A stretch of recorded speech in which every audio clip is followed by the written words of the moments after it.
যত দ্রুত সম্ভব শুরু করুন। বুড়ো বয়সে যৌবনে কী না করতে পারতাম, এই আফসোস যেন আপনাকে না ভোগায়। তাই বিল গেটস সবসময় বলেছেন, শুরু করুন। যে আইডিয়া আপনি মাথায় নিয়ে বসে আছেন, সেটা কাজে লাগিয়ে হয়তো কয়েক বছর পর অন্য কেউ সফল হবে। ছাত্রজীবন থেকেই স্বপ্ন পূরণের শুরুটা হলে আপনার সফলতার সম্ভাবনা যতটুকু থাকুক, অন্তত হাল ছেড়ে দেওয়ার আশঙ্কা কম থাকবে। প্রতিদিন নিজের সেরাটা দিতে হবে। বিল গেটস বলেছেন, জীবনটা সেমিস্টার হিসেবে ভাগ করা নেই, যে 10 সপ্তাহ পর আপনি ভুলগুলো শুধরে নেওয়ার সুযোগ পাবেন। এমনি এখানে ব্রেক বলেও কিছু নেই। অতএব প্রতিদিন আপনাকে আপনার সেরাটাই দিতে হবে। নিজেই নিজের বস হন।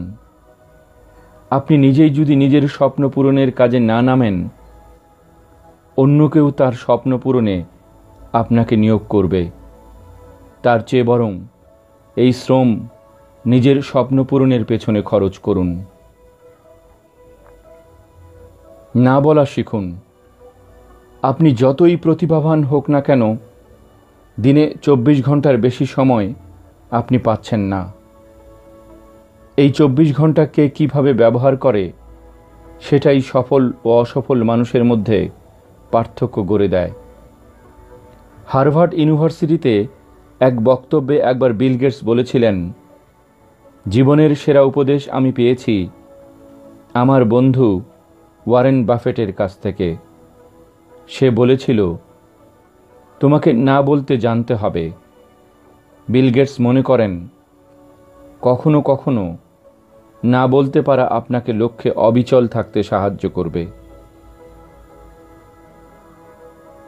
প্রত্যয়ী হন, প্রতিজ্ঞা করুন। সব সফল উদ্যোক্তাই জোর দিয়ে এই পরামর্শ দিয়েছেন, যে কাজটি করছেন তার প্রতি ভালোবাসা থাকতেই হবে। সফল মানুষেরা একমাত্র ভালোবাসা দিয়েই কঠিন কাজটাকে সহজ করেন। শিক্ষা প্রতিষ্ঠান নয়, জীবনই সেরা স্কুল। যত বই পড়েন না কেন, শিক্ষা জীবনে যত পরীক্ষায় দেন না কেন, এসব কখনোই পুরোপুরি আপনাকে সত্যিকার জীবনের চ্যালেঞ্জ মোকাবিলা করা শেখাবে না। নিজের জীবন থেকে শিখেই তৈরি হতে হবে। আশা হারাবেন না। লক্ষ্যে পৌঁছাতে হলে হতাশাবাদী হলে চলবে না, বরং সব সময় আশাবাদী হতে হবে।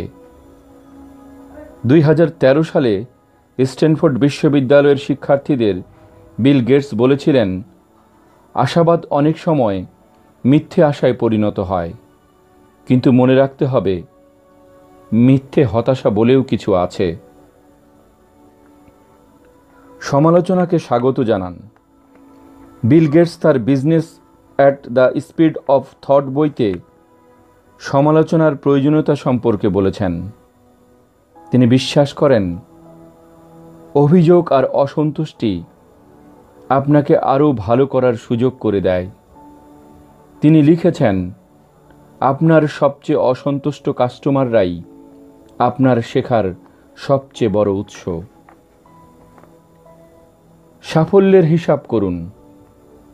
2003 সালে Bill Gates the most powerful idea in the world নামে একটা বই থেকে তার শিক্ষা কি তা বলেছেন। আপনি যদি একটা নির্দিষ্ট লক্ষ্য ঠিক করে সব সময় হিসাব করেন আপনি কতটুকু এগোলেন, তাহলেই লক্ষ্যে অবিচল থাকতে পারবেন। সঙ্গে তিনি এও যোগ করেছেন, এটা বলা যত সহজ আর করা ততটাই কঠিন। জীবনটা সহজ নয়, এটা মেনে নিন।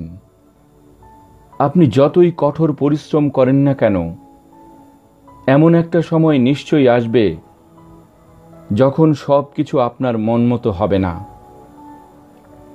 সব কিছু আপনার নিয়ন্ত্রণে থাকবে না। আপনি পড়ে যাবেন, কিন্তু আপনাকে আবার দাঁড়াতে হবে।